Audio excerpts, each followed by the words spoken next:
Dwarven fast food. But I'm not hungry. This pump can be used to pump water up from deep in the mountain. Although I wouldn't bet on it still working.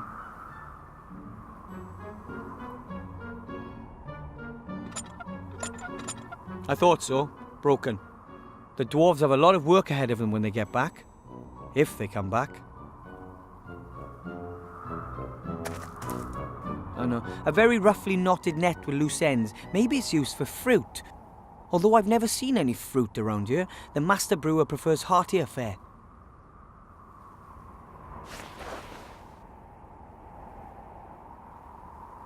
Original dwarven rubbish from the dwarven kitchens.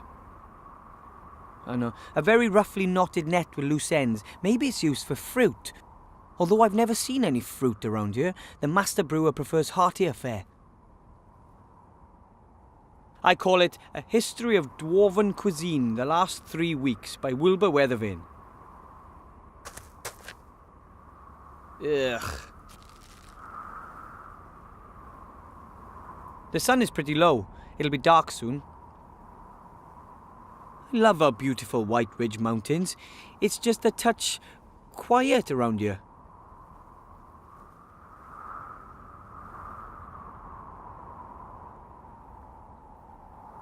A tin coffee pot. It hasn't been used in ages. And guaranteed not for coffee. The master brewer doesn't trust non-alcoholic drinks. The coals in the oven have kept the stove warm.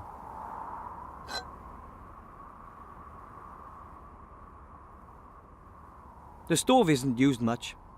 Though this morning the master brewer heated up a few beer sausages on it. The stove is still a little warm. You couldn't cook anything on it, but you could heat something up. The stove is still a pile of dirty dishes. The longer the other dwarves are away, the less attention the master brewer pays to things like this. I'd point it out to the master brewer, but then I'd be the one who ends up washing it all up.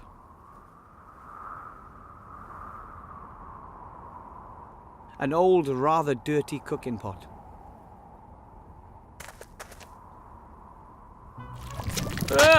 Mutant slime. Maybe I should have thrown out the rest of that chocolate pudding. There is no way I'm taking that pot with the evil slime in it. Slime can be really evil. Bad slime. There is no way I'm taking... Slime can be really evil.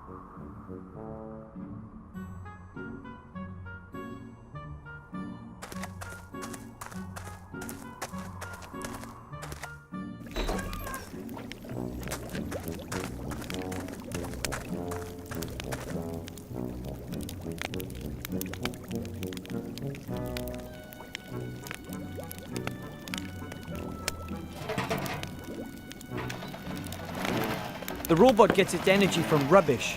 That's got the power supply sorted out then.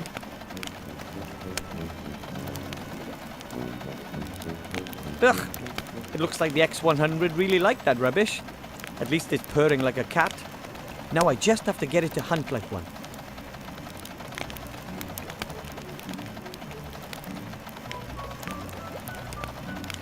And now the fur. A source of rat DNA.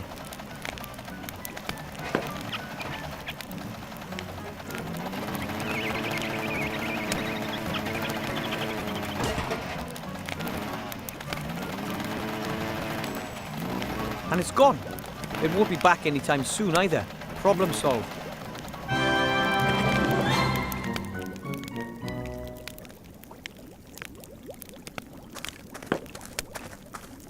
Hello, Master Brewer, sir. Aye, aye, Wilbur.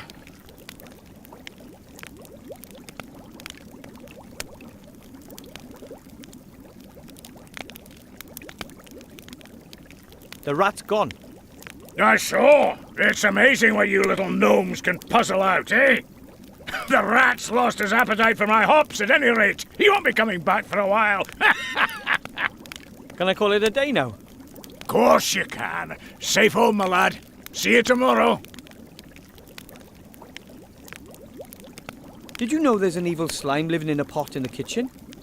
Oh, yes. It nicked a sausage off me this morning. Well, doesn't that bother you? Well, Yes. Live and let live, I say. As long as it doesn't develop a taste for beer. Bye. See you later, lad.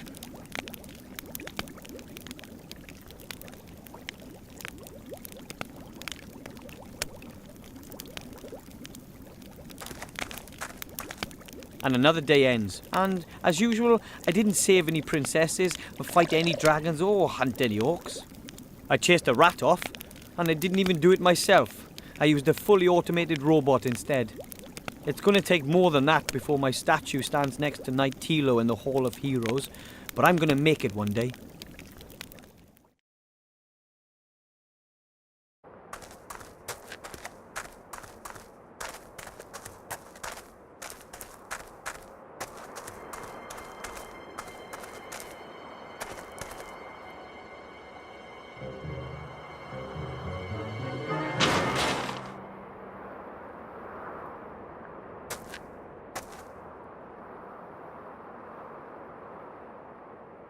Hey, you! Boy! You've got to get me out of here! Quickly, please. I was abducted.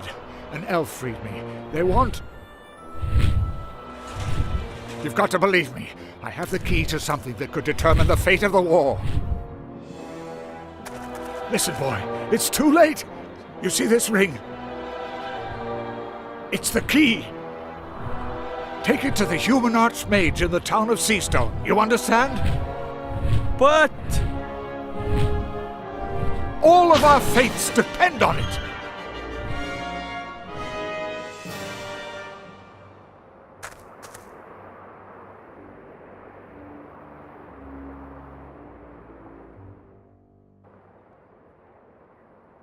Oh, dear, nobody's going to believe this. There's no way I'll make it down to the human town by the sea on my own. I need help. I should ask the Master Brewer for help. Or Grandad. He fought for the Alliance.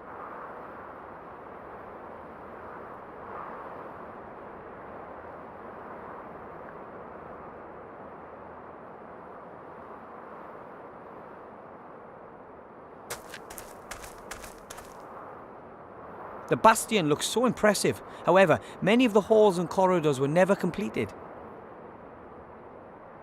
Originally, hundreds of dwarves were supposed to live here to defend the Mountain Kingdom's northern front. Now the Master Brewer and my family are the only ones left.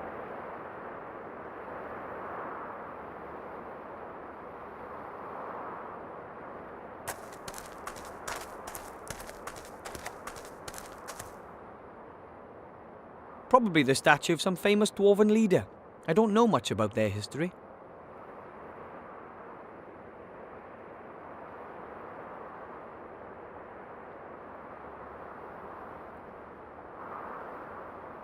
Apparently the statue is not quite finished. Still, it looks much better than the others do.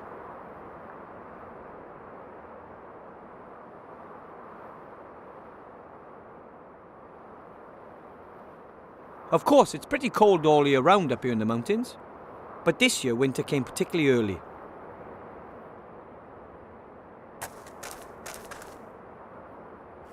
It worked. I got one.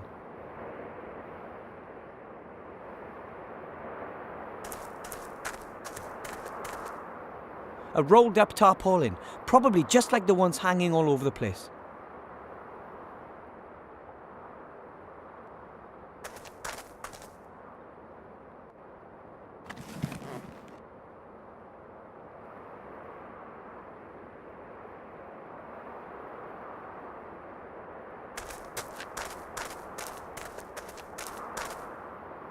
That's the entrance to my family's gnome hole. We've been living here for generations.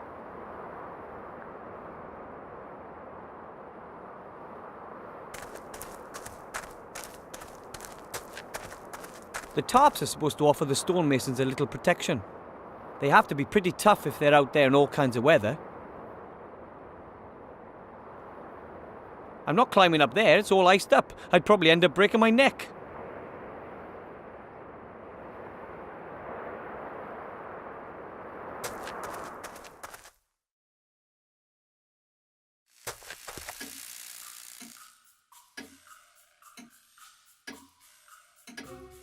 A heavy gold ring.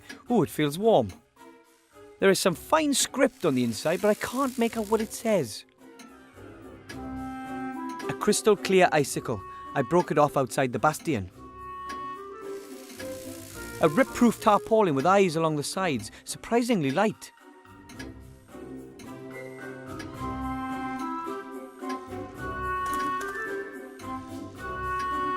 That's my family. Right now, just Grandad and I are holding down the fort. The others are all at a technology trade show down south. My dad is a mechanic and a physicist. He primarily works on, things. Mother is just a whole wife and geneticist. The baby is my little sister Sydney. I think she'll be a researcher too.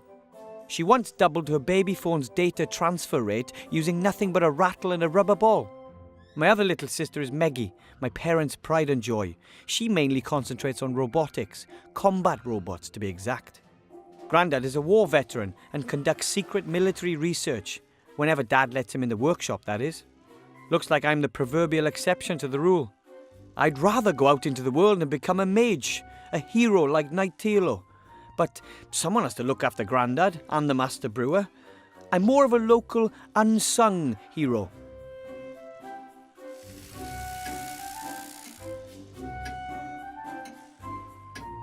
Another one of Dad's inventions, he calls it eclecticity or something. It's got something to do with hamsters.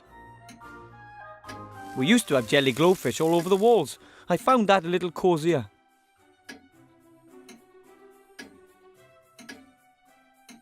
One of my dad's inventions, he calls it a time measurometer.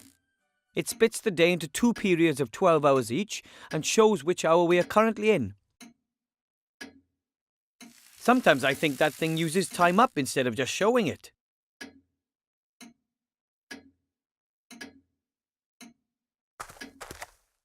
That door is part of Dad's living space optimization unit. Behind it is sort of a car park for rooms.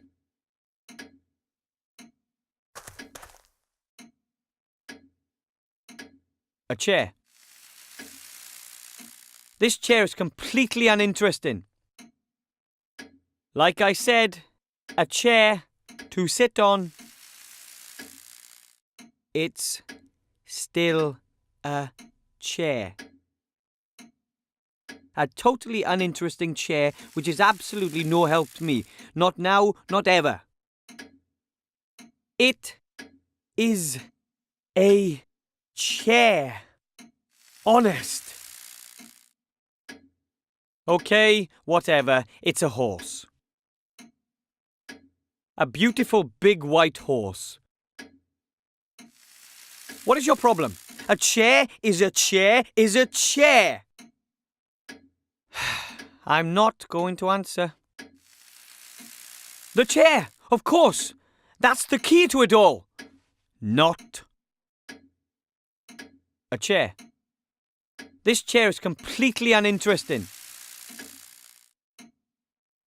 Hey, my mechanical flying fish Nemo. How did you get there? One of the few technical devices I ever built. Well, to be honest, actually my father and my sister really, but I did watch.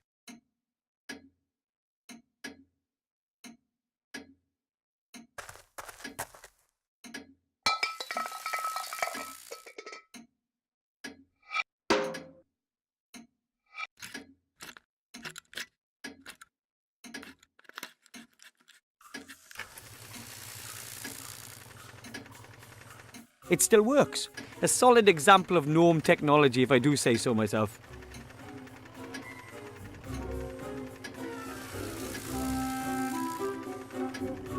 Those are the controls for our living space optimization unit. My father invented them.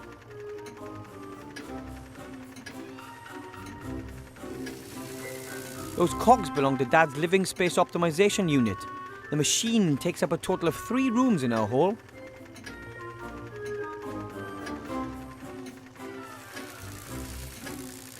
A flower pot full of potting soil. Doesn't look like Mother planted anything in there.